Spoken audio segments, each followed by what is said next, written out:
தரித்திரருக்கு சுவிசேஷம், திருச்சபைக்கு சத்தியம். இந்த ரெண்டு நோக்கங்களோடு மன்னா மழை பெய்து கொண்டிருக்கிறது. மன்னா மழையில் சங்கீத செய்திகள் என்ற தலைப்பில் வரிசையாக 1வது சங்கீதத்திலிருந்து 150வது சங்கீதம் வரை நாம் வேதபாட ரீதியிலே படித்து தியானிக்க இருக்கிறோம். இந்த மன்னா மழை செய்திகளை நீங்கள் மகிமை டிவியிலே நீங்கள் காணலாம். ஒவ்வொரு சனிக்கிழமையும் ஒவ்வொரு ஞாயிற்றுக்கிழமையும் மாலை 5 மணிக்கு இந்த மன்னா மழை உங்களுடைய வீட்டிலே பெய்யும். எனவே நீங்கள் அந்த நேரத்தை ஆண்டவருடைய சமூகத்தில் காத்திருந்து பயன்படுத்தி கொள்ளுமாறு உங்களை கேட்டுக்கொள்கிறோம். உங்களுடைய கேள்விகள், உங்களுடைய கருத்துக்கள், உங்களுடைய ஜெப குறிப்புகள் அனைத்தையும் வர இருக்கக்கூடிய இமெயில் முகவரியிலே, டெலிஃபோன் நம்பர்களிலே நீங்கள் வாட்ஸ்அப்பாக செய்தியாக எங்களிடத்தில் நீங்கள் பகிர்ந்து கொள்ளலாம். இந்த செய்திகளை நீங்கள் உங்களுடைய நண்பர்களுக்கு ஷேர் பண்ணுங்கள், பகிர்ந்தளியுங்கள். வாட்ஸ்அப் மூலமாக, ஃபேஸ்புக் மூலமாக பகிர்ந்தளித்து அவர்களுக்கும் நீங்கள் பிரயோஜனம் உள்ளவர்களாக நீங்கள் வாழுங்கள். இந்த செய்திகளை உங்கள் மத்தியிலே கொடுத்து கொண்டிருக்கும் பொழுது உங்கள் கையிலே கட்டாயமாக வேத புத்தகம் இருக்க வேண்டும். மன்னா மழை என்ற சேனல் வந்த உடனேயே உங்கள் வேதாகமத்தை உங்கள் கையிலே வைத்து அந்த செய்திகளை கொடுக்க வேதத்தில் இருக்கக்கூடிய வசனங்களை நீங்கள் பாருங்கள். ஆண்டவர் உங்களை ஆசீர்வதிப்பாராக. ஆமென்.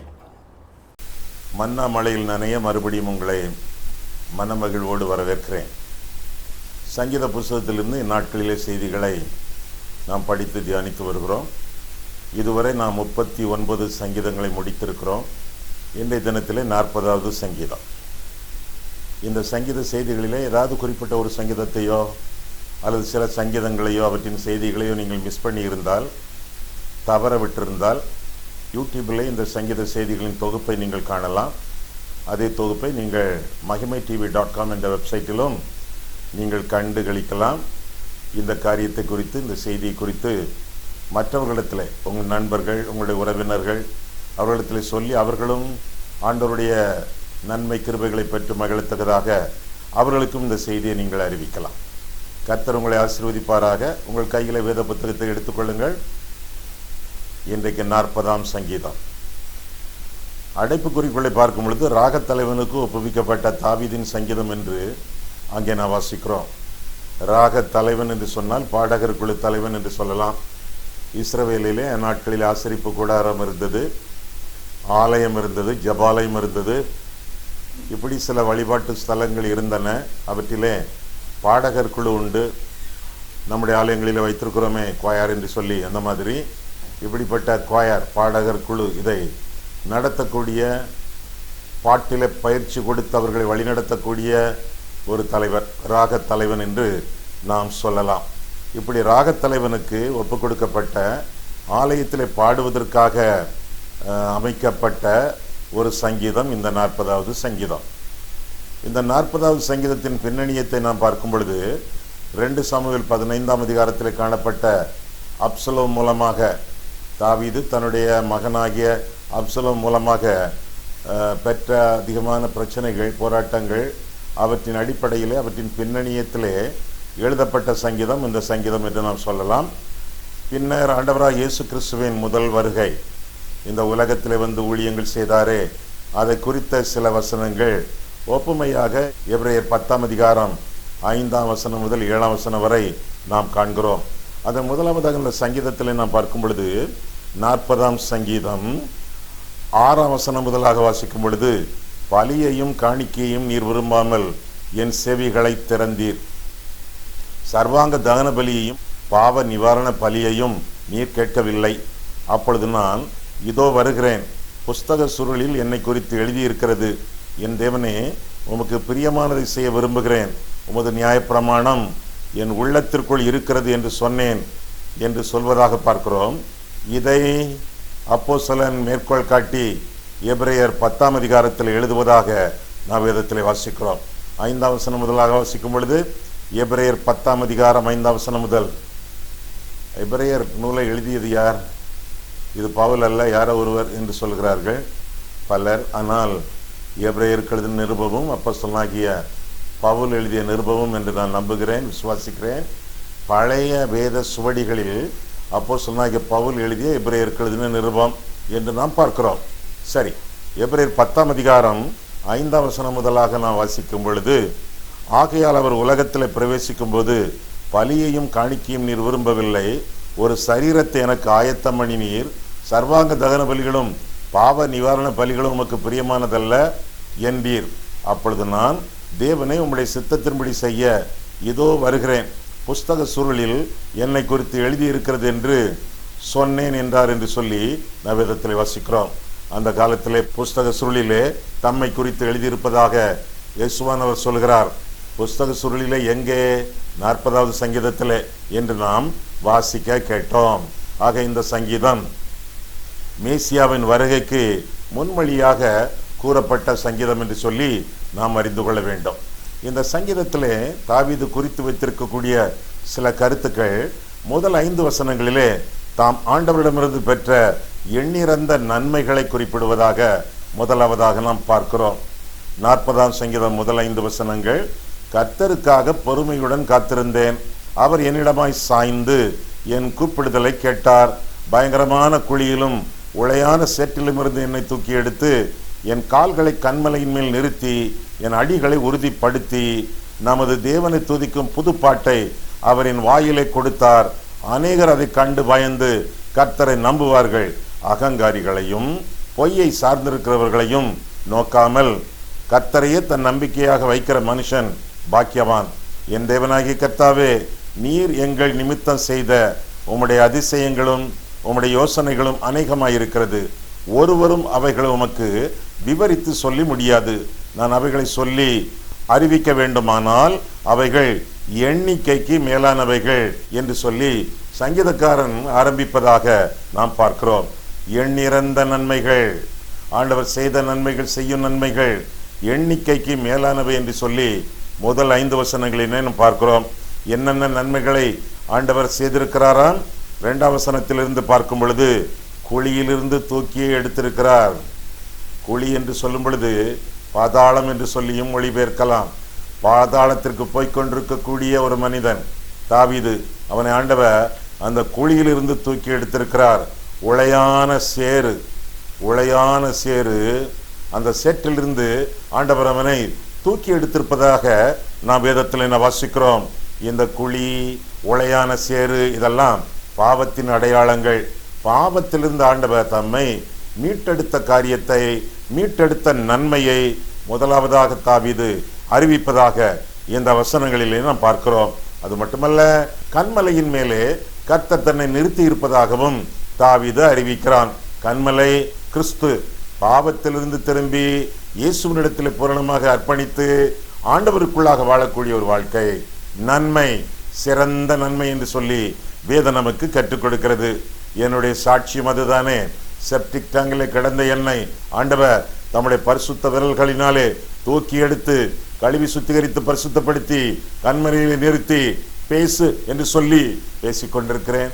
ஆண்டவர் எனக்கு மட்டுமல்ல, உங்களுக்கும் எல்லாருக்கும் ஆண்டவர் சொந்தமானவர். நம்மை குழியிலிருந்து தூக்கி எடுத்து பாவ சேற்றிலிருந்து நம்மை விடுதலை பண்ணி கண்மலையிலே நிறுத்தி இருக்கிறார். உயர்ந்த ஒரு இடம், ராஜாக்களாக ஆசாரியர்களாக மாற்றக்கூடிய அளவிலே கர்த்தருடைய இரத்தம் நம்மை சுத்திகரித்து சுகப்படுத்தி சுபிட்சமாக வைத்திருக்கிறது. ஆண்டவருக்கு மனதிலே நாம் ஸ்தோத்திரம் செலுத்த வேண்டியது நம்முடைய கடமை. தொடர்ந்து வாசிக்கிறோம், நம்முடைய காலடிகளை உறுதிப்படுத்தி இருக்கிறார். தடம் புரளாமல், வழி விலகாமல் கர்த்தருடைய பாதையிலே நிற்கத்தக்கதாக ஆண்டவர் நமக்கு உதவி செய்திருக்கிறார் என்று சொல்லி வேதத்திலே நாம் கற்றுக்கொள்கிறோம்.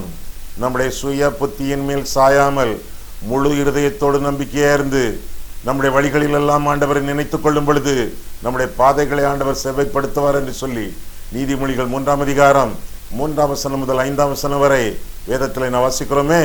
அப்பேற்பட்ட அளவிலே ஆண்டவர் நம்முடைய காலடிகளை உறுதிப்படுத்தி இருக்கிறார், பாதைகளை செவ்வைப்படுத்தி இருக்கிறார். மேலாக நம்முடைய வாழ்க்கையிலே ஆண்டவர் அதிசயங்களை செய்திருக்கிறார் என்று சொல்லி 5ஆம் வசனத்திலே நாம் வாசிக்கிறோம். அவருடைய நாமம் அதிசயமானவர், ஆலோசனை கர்த்தர், வல்லமை உள்ள தேவன் என்றெல்லாம் ஆண்டவருக்கு கிறிஸ்துமஸ் பெயர்கள் கொடுக்கப்பட்டிருக்கின்றனவே.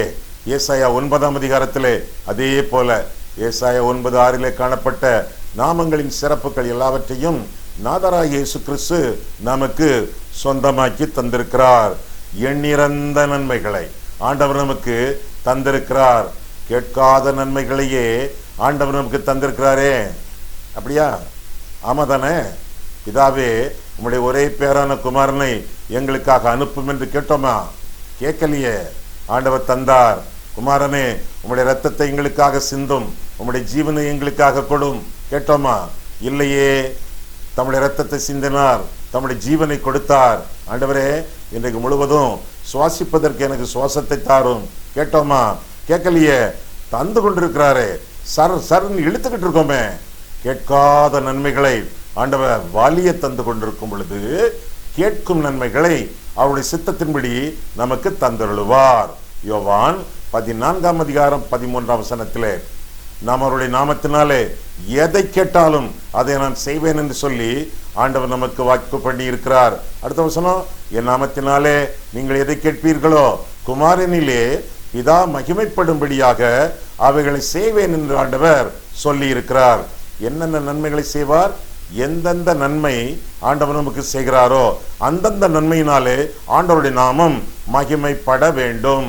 ஆண்டவருடைய நாமத்திற்கு மகிமை கொண்டு வரக்கூடிய எல்லா நன்மைகளையும், எண்ணிறந்த நன்மைகளை ஆண்டவர் நமக்கு செய்திருக்கிறார் என்று சொல்லி வேதத்திலே நாம் வாசிக்கிறோம். எண்ணிறந்த நன்மைகள் சூழ பெற்றவர்களாக உட்கார்ந்து நீங்கள் கேட்டுக்கொண்டிருக்கிறீர்கள். உங்களை சுற்றிலும் எண்ணிறந்த நன்மைகள். இதெல்லாம் எப்படி சாத்தியமானது? இதையெல்லாம் தாவீது எப்படி பெற்றுக்கொண்டான் என்று சொல்லி வேதத்திலே பார்த்தால், முதல் வசனத்திலிருந்து பொறுமை. கர்த்தரிடத்திலே பொறுமையாக காத்திருந்தார். பொறுமை கர்த்தர் செய்வார். என்னை உருவாக்கி இருக்கிறார். ஆண்டவர் என்னை உடைக்க மாட்டார். ஆண்டவர் என்னை உபயோகிப்பார். எனவே எனக்கு தேவையான ஒவ்வொன்றையும், எனக்கு தேவையான ஒவ்வொரு நன்மையையும் அவ்வப்போது ஆண்டவர் அருளி செய்வார். பொறுமை, பொறுமையோடு வாழ வேண்டியது நம்முடைய கடமை என்று சொல்லி வேதத்திலே நான் வாசிக்கிறோம். ஒரு திராட்சை பழத்தை சிறு பிள்ளை சாப்பிடுவதற்கும் பெரியவர் சாப்பிடுவதற்கும் வித்தியாசம். சிறு பிள்ளை அப்படி அதை வாயில் எடுத்து போட்டு சவ என்று சவிச்சு துப்பிரும். கசந்து கிடக்கிறது அந்த திராட்சை பழம். ஏன்? உள்ள ஒரு விதை இருந்தது. பிள்ளைக்கு பொறுமை இல்லை, தின்னறணும் என்று சொல்லி அது சவ என்று சவித்த பொழுது உள்ளே இருந்த விதை கசப்பை ஏற்படுத்துகிறது, பிள்ளை துப்புகிறது. ஆனால் பெரியவர் திராட்சை பழத்தை எப்படி சாப்பிடணும் அவருக்கு தெரியும். அதை எடுத்து வாயிலை போட்டு குதப்பி பற்களால் நாக்கால் விதைகளை எல்லாம் எடுத்து வெளியே ஒன்றொன்றாக வைத்து திரும்ப சாப்பிடும்போது சற்று நேரமாகிறது. ஆனால் பொறுமையோடு சாப்பிடும் பொழுது திராட்சை பழம் சுவை தருகிறது. நம்முடைய ஜீவியம் சுவையோடு ருசியோடு விளங்க வேண்டும் என்றால், கர்த்தர் நல்லவர் என்பதை காலமெல்லாம் ருசித்து பார்க்க வேண்டும் என்றால் பொறுமை நம்முடைய வாழ்க்கையிலே காணப்பட வேண்டும். பொறுமையோடு ஆண்டவருடைய சமூகத்திலே தரித்திருந்து பொறுமையோடு வாழ வேண்டும். கர்த்தரே நமக்காக எத்தனையோ வேளைகளிலே பொறுமையோடு இருந்திருக்கிறாரே. நாம் மனம் திரும்ப வேண்டும், ரட்சிக்கப்பட வேண்டும் என்று சொல்லி எத்தனை வருஷங்கள் ஆண்டவர் பொறுமையோடு இருந்தார். பல சூழ்நிலைகளிலே நம்முடைய தப்புக்கள், நம்முடைய தவறுகள், நம்முடைய அக்கிரமங்கள், நம்முடைய பாவங்கள் அவற்றிற்கு ஏற்ப ஆண்டவர் நமக்கு அடி கொடுக்காமல், தண்டனைகள் வழங்காமல் எத்தனை காலமாக ஆண்டவர் பொறுமையோடு இருந்து இன்றைக்கு மனம் திரும்பி விடுவான், நாளைக்கு மனம் திரும்பி விடுவான் என்று சொல்லி ஆண்டவர் காத்திருந்தாரே. அதுபோல நாமும் கர்த்தருக்காக பொறுமையோடு காத்திருக்க வேண்டும். காத்திருப்பதிலே அதிக பலன் உண்டு. முந்தின ரசத்தை பார்க்கிலும் பிந்தின ரசம் அதிக சுவையாக இருந்தது. காத்திருக்க வேண்டும். ஆண்டவருடைய வேளை வரப்போகிறது. ஆண்டவர் நாள் வரும். ஆண்டவர் குறித்த நிச்சயமான மணித்துளி வரும். அதுவரை காத்திருந்து கர்த்தர் சித்தமான நன்மைகளை பெற்றுக்கொள்ள வேண்டியது நம்முடைய கடமை. பொறுமையோடு காத்திருந்து ஜபத்திலே தரித்திருக்க வேண்டியது நம்முடைய கடமை. மந்திரத்தில் மாங்காய் காய்க்காது. காத்திருந்து பொறுமையோடு வாழ்வது மட்டுமல்ல, ஜபிக்க வேண்டும். பெரிய பெரிய காரியங்களுக்காக மட்டுமல்ல, சின்ன காரியங்களுக்காகவும் ஆண்டவரிடத்தில் ஜபிக்க வேண்டும். பெரிய காரியங்கள், பெரிய தேவைகள், சொத்து காரியங்கள், பண காரியங்கள், வருமான காரியங்கள், இன்னும் பிள்ளைக்கு வரன் பற்றிய காரியங்கள், விசா கிடைக்கக்கூடிய காரியங்கள், பெரிய காரியங்கள், போலீஸ் கேஸ், லீகல் மேட்டர், இதற்காக மட்டுமல்ல, சாதாரண காரியங்களுக்கு கூட ஆண்டவரை நோக்கி ஜெபிக்க வேண்டும். தீக்குச்சியை வைத்து அடுப்பை பற்ற வைக்கிறீர்களோ, ஒருவேளை ஒரே குச்சியிலே நெருப்பு எரியாது. 1 2 3 என்று சொல்லி தீக்குச்சி வேஸ்டானது மாதிரி தெரியும். இருந்தாலும் ஜெபியுங்களேன். ஆண்டவரே, தீக்குச்சி எடுக்கிறேன், தீப்பெட்டியிலே நான் கொளுத்த போகிறேன், அது உடனடியாக எரியத்தக்கதாக உதவி செய்யும். சின்ன சபந்தான், சின்ன காரியம்தான். ஆனாலும் சின்ன சின்ன காரியங்களுக்கு கூட நாம் ஜெபிக்க வேண்டியது நம்முடைய கடமை. புதுப்பாடல், இன்றைக்கு எழுதக்கூடிய புதுப்பாட்டு நாளைக்கு பழசாகிவிடும். அப்படின்னா கர்த்தருக்காக புதுப்பாட்டை பாடுவது என்றால் என்ன அர்த்தம் என்று சொன்னால், புதிதாக ஆண்டவர் நமக்கு வழங்கக்கூடிய அனுபவங்கள், புதிதாக ஆண்டவர் நமக்கு தரக்கூடிய நன்மைகள், இவற்றின் அடிப்படையிலே பாடல்களை எழுத வேண்டும், பாடல்களை பாட வேண்டும். கர்த்தருக்கு புதுப்பாட்டை பாடுங்கள் என்றால் என்ன அர்த்தம்? இன்றைக்கு எழுதப்படக்கூடிய புதுப்பாட்டு அடுத்த மாதத்திலே பழசாகிவிடும்.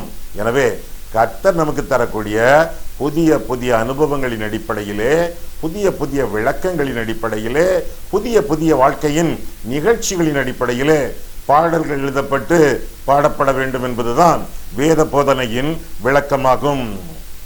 இந்த 4ஆம் வசனத்திலே ஆண்டவரையை சார்ந்து ஜீவிக்க வேண்டும், மனிதர்களை அல்ல, கர்த்தரையை சார்ந்து ஜீவிக்க வேண்டும் என்று சொல்லி கர்த்தருடைய வேதம் நமக்கு கற்றுக் கொடுக்கிறது. இப்படியாக நாம் வாழும் பொழுது ஆண்டவரால் ஆசீர்வதிக்கப்படுவோம். ஐயா, காத்திருக்குதுயா ரொம்ப கஷ்டமா இருக்கையா. காத்திருப்பது என்பது சோம்பேறித்தனம் அல்ல, காத்திருப்பது என்பது கவலையீனம் அல்ல, காத்திருப்பது என்பது அனாவசியமாக நேரப்போக்கு அல்ல. காத்திருப்பது என்பது கர்த்தர் செயலாற்றுவார் என்று எண்ணி நம்பி ஆண்டவருடைய திவ்ய வேலைக்காக, திவ்ய செயலாற்றுதலுக்காக பொறுமையோடு தரித்தரித்தல். எப்படியும் ஆண்டவர் செய்வார் என்று சொல்லி ஆண்டவரிடத்திலே பொறுமையாக தரித்தரித்தல். ஆக முதலாவதாக ஆண்டவர் செய்த எண்ணிறந்த நன்மைகள், இரண்டாவதாக ஆண்டவருக்கு விரோதமாக செய்த எண்ணிறந்த தீமைகள், அது மட்டுமல்ல நமக்கு எதிராக வரக்கூடிய எண்ணிறந்த தீமைகள். 12ஆம் வசனம் முதலாக பாருங்கள். 12ஆம் வசனம் முதலாக நாம் பார்க்கும் பொழுது சங்கீதம் 40:12, எண்ணிக்கைக்கு அடங்காத தீமைகள் என்னை சூழ்ந்து கொண்டது, என் அக்கிரமங்கள் என்னை தொடர்ந்து பிடித்தது, நான் நிமிர்ந்து பார்க்க கூடாதிருந்தது, அவைகள் என் தலைமயிரிலும் அதிகமாயிருக்கிறது, என் இருதயம் சோர்ந்து போகிறது. கர்த்தாவே, என்னை விடுவித்தருளும், கர்த்தாவே எனக்கு சகாயம் பண்ண தீவிரியும். 2 காரியங்கள் இங்கே சொல்லப்பட்டிருக்கின்றன. முதலாவதாக எண்ணிறந்த நன்மைகள், இப்பொழுது எண்ணிறந்த தீமைகள். அந்த தீமைகள் 2 வகைப்படும் என்று சொல்லி 12ஆம் வசனம் முதல் 15ஆம் வசனம் வரை நாம் பார்க்கிறோம். 12:13 பாவங்கள், 14:15 பகைவர்கள். பாவங்களால் வரக்கூடிய தீமைகள், பகைவர்களால் வரக்கூடிய தீமைகள், 2 தீமைகளும் எண்ணிலடங்கா தீமைகளாக விளங்குவதாக சங்கீதக்காரன் அறிவிக்கிறான். 2 தீமைகளை மேற்கொண்டு வாழ தேவன் நமக்கு உதவி செய்வார். முதலாவதாக பாவங்களால் வரக்கூடிய தீமைகள், செய்த பாவத்திற்கு தண்டனை, நாம் பழகக்கூடிய பாவ பழக்க வழக்கங்களுக்கு தண்டனை, பாவங்களுக்கு விலகி வாழ வேண்டியது நம்முடைய கடமை. பாவம் ஒரு பாம்பு போல. ஒரு பாம்பு வீட்டுக்குள்ளே வந்து விட்டால் என்ன சொல்வீர்கள்? குட் மார்னிங் பாம்பு, அப்படியா சொல்வீங்க? இல்ல, அதை அடிச்சு தூக்கி வெளியே போட்டால் வெளிய நிம்மதி இல்லை. பாவம் ஒரு பாம்பு மாதிரி. பாம்போடு பழகேல், பாவத்திடம் பழகேல். பாவத்திற்கு விலகி தேவனை வாழ்க்கையிலே இரட்சகராக ஏற்றுக்கொண்டு வாழ வேண்டியது நம்முடைய கடமை. கர்த்தர் என்னுடைய ரட்சிப்பு, கர்த்தர் என்னுடைய இரட்சகர் என்ற வசனங்களை நினைவு கூர்ந்து அவருடைய ரட்சிப்புக்கு நம்முடைய வாழ்க்கையை ஒப்பு கொடுத்து வாழ வேண்டும். மனம் திரும்பி பாவங்களை அறிக்கையிட்டு கிறிஸ்து சிலுவையில முடித்து வைத்த ரட்சிப்பை விசுவாசத்தோடு வாழ்க்கையில சொந்தமாக்கி கொண்டு வாழும் பொழுது பாவங்களிலிருந்து, தீமைகளிலிருந்து விடுதலை. இரண்டாவதாக பகைவர்களிடமிருந்தும் விடுதலை என்று சொல்லி 14ஆம் 15ஆம் வசனங்களிலே நாம் பார்க்கிறோம். ஆண்டவருக்குள்ளாக நாம் மறைந்திருக்கும் பொழுது பொல்லாங்கு நம்மை தொடாது. பொல்லாங்கு நம்மை அணுகாது. இரத்த கொட்டைக்குள்ளாக நாம் ஒளிந்து கொள்ளும் பொழுது, ஆண்டவருடைய இரத்தத்திற்கு நம்முடைய வாழ்க்கையை ஒப்புக் கொடுத்து வாழும் பொழுது, சுத்திகரிக்கும் தெய்வம், சுகப்படுத்தும் தெய்வம் நம்மை சுபிட்சமாகவும் காத்து கொள்வார். பகைவர்களுக்கு மிஞ்சிய ஆண்டவர், அவர்களுக்கு மேல் வல்லமை கொண்ட ஆண்டவர், அவர்களை எதிர்த்து ஜெயித்த ஆண்டவர். இதோ உலகத்தை ஜெயித்தேன் என்று ஆண்டவர் சொல்லுகிறாரே. எந்த பகைஞனாக இருந்தாலும் சரி, அந்த ஆள் கிறிஸ்துவால் தோற்கடிக்கப்பட்டவன். தோற்கடிக்கப்பட்ட மனிதர்களை குறித்து நாம் துவளாமல் ஆண்டவருக்கு நம்முடைய வாழ்க்கையை ஒப்புக் கொடுத்து வாழும் பொழுது, உன்னதமானவருடைய மறைவு, சர்வ வல்லவருடைய நிழல், தேவனுடைய சந்நிதி, கர்த்தருடைய பிரசன்னம், இதற்குள்ளாக நம்முடைய ஜீவியம் காக்கப்படும் என்பதிலே எந்த விதமான ஐயமும் இல்லை.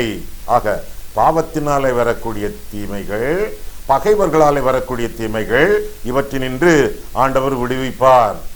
உங்களுடைய வாழ்க்கையிலே இப்பேற்பட்ட தீமைகள் எண்ணிறந்த அளவில் விளங்குகிறதா? எந்த ஒரு தீமையும் ஆண்டவருக்கு முன்பாக நிற்காது, ஓடிவிடும். எனவே கர்த்தருக்குள்ளாக அடங்கி வாழுங்கள். அவருடைய சித்தத்தின் நடுவிலே ஜீவியுங்கள். ஐயா, ஆண்டவருடைய சித்தத்தின் நடுவிலே ஜீவிப்பது என்றால் என்ன அர்த்தம்? கர்த்தருடைய வசனம், கர்த்தருடைய சித்தம். The word of God is the will of God. ஆண்டவருடைய வசனத்திற்கு உங்களுடைய வாழ்க்கையை ஒப்புக் கொடுத்து, அந்த வசனங்களின் வழிகளிலே நீங்கள் நடக்க உங்களுடைய ஜீவியத்தை அர்ப்பணித்து வாழும் பொழுது ஆண்டவருடைய சித்தத்தின் நடுவில் ஜீவிக்கிறீர்கள். சந்தோஷமாக, சமாதானமாக வாழ்வீர்கள். ஆக முதலாவதாக எண்ணிறந்த நன்மைகள், இரண்டாவதாக எண்ணிலடங்கா தீமைகள், மூன்றாவதாக என் மேல் நினைவாயிருக்கக்கூடிய கர்த்தர், என் நினைவாயிருக்கக்கூடிய கர்த்தர். அதை குறித்து 16, 17 வசனங்களிலே பார்க்கிறோம். 11 அதை குறித்து நாம் பார்க்கலாம்.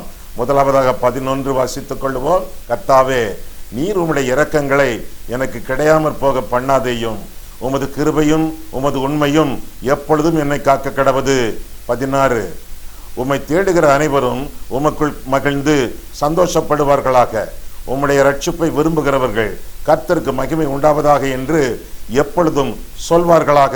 கடைசி வசனம், நான் சிறுமையும் எளிமையும் ஆனவர், கர்த்தரோ என் மேல் நினைவாய் இருக்கிறார். தேவரீர் என் துணையும் என்னை விடுவிக்கிறவருமாய் இருக்கிறீர். என் தேவனே தாமதியாதேயும். என்ன வாசித்தோம்?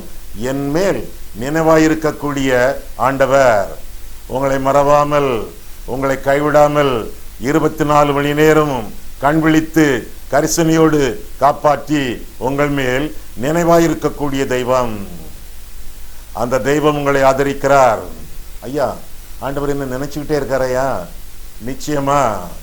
அண்ட சராசரங்களை படைத்தவர், அகில உலகத்தையும் படைத்தவர், கோடிக்கணக்கான மக்களை சிருஷ்டித்தவர் உங்கள் மேல், தனிப்பட்ட உன்மேல் நினைவாயிருக்கக்கூடிய தெய்வம் நம்முடைய ஆண்டவர் என்று சொல்லி அந்த 17 வசனத்திலே நாம் பார்த்தோம். ஆமா, ஆண்டவர் நம்மேல் என்ன என்ன நினைக்கிறார், எப்படி நினைவு கூறுகிறார் என்று சொன்னால், முதலாவதாக தனிப்பட்ட அளவிலே தெய்வம் உங்களை நினைத்து கொண்டே இருக்கிறார். உங்கள் பேர் ஆண்டவருக்கு தெரியுமா? தெரியும். உங்களுடைய டெலிபோன் நம்பர் ஆண்டவருக்கு தெரியுமா? தெரியும். நீங்கள் விரும்பி சாப்பிடக்கூடிய சாப்பாடு ஆண்டவருக்கு தெரியுமா? தெரியும். உங்கள் தலைமயிர் எல்லாவற்றையும் கர்த்தர் எண்ணி இருக்கிறாரா? ஆமா. உங்களுடைய போராட்டங்கள், பிரச்சனைகள் எல்லாம் ஆண்டவருக்கு தெரியுமா? ஆமா. உங்கள் மேல் தனிப்பட்ட அளவிலே நினைவாயிருக்கக்கூடிய தெய்வம். அது மட்டுமல்ல, உங்கள் மேல் அன்பு கூர்ந்து அன்போடு நினைவாயிருக்கக்கூடிய ஆண்டவர். ஆண்டவர் ஒரு போலீஸ்காரர் அல்ல, ஆண்டவர் பிதாவானவர். ஆண்டவர் ஒரு நண்பர், முக்கியமான நண்பர், நமக்காக ஜீவனை கொடுத்த நண்பர், நம்முடைய மேய்ப்பர். நல்ல மேய்ப்பன் ஆடுகளுக்காக தன் ஜீவனை கொடுக்கிறான் என்று சொல்லி ஆண்டவர் சொன்னாரே. நமக்காக ஜீவன் தந்த தெய்வம் நம்முடைய ஆண்டவராக இயேசு நம்மேல் அன்பு கூர்ந்து நினைவாய் இருக்கிறார். தேவன் இவ்வளவாய் அன்பு கூர்ந்தார். யார் மேல்? உங்கள் மேல். ஆக முதலாவதாக தனிப்பட்ட அளவிலே நினைவாய் இருக்கிறவர், இரண்டாவதாக நம்மில் அன்பு கூர்ந்து நினைவாயிருக்கிறவர், மூன்றாவதாக நம்மிடத்திலே ஞானத்தோடு நம்மிடத்திலே நினைவாயிருக்கிறவர். ஞானத்தோடு, அறிவோடு, புத்தி கூர்மையோடு, கவனத்தோடு ஆண்டவர் நம்மை கவனித்து அன்பு கூறுகிறார். நம்முடைய வருங்காலம் அவருடைய கையில இருக்கிறது. நம்முடைய எதிர்காலம் தேவனுடைய கரங்களில் இருக்கிறது. எரேமியா 29:11 நான் வாசிக்கும் பொழுது, நல்ல எண்ணங்கள் உள்ள ஆண்டவர், நம்மில் மனதாய் இருக்கக்கூடிய ஆண்டவர் நமக்காக என்னென்ன நினைத்திருக்கிறாரோ அதையெல்லாம் நன்மையாக செய்து முடிக்கக்கூடிய தெய்வம். ஞானமுள்ள ஆண்டவர், கருத்தாக நம்மை கவனித்துக் கொண்டிருக்கக்கூடிய ஆண்டவர். நமக்கு 2 கண்கள், அவருக்கு 7 கண்கள். நம்மேல் கருத்தாக பார்த்து நம்மை கவனித்துக் கொண்டிருக்கிறவர். நமக்காக திட்டங்கள் வகுக்கக்கூடிய தெய்வம்.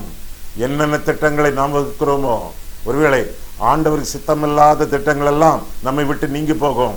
ஆனால் ஆண்டவர் நம்மை குறித்து எதையெல்லாம் முன்குறித்திருக்கிறாரோ அந்த திட்டங்கள் எல்லாம் நிறைவேறும் வரை இந்த உலகத்தை விட்டு நாம் கடந்து செல்ல மாட்டோம். நம் பேரிலே நினைவாயிருக்கக்கூடிய தெய்வம் நம்முடைய தெய்வம்.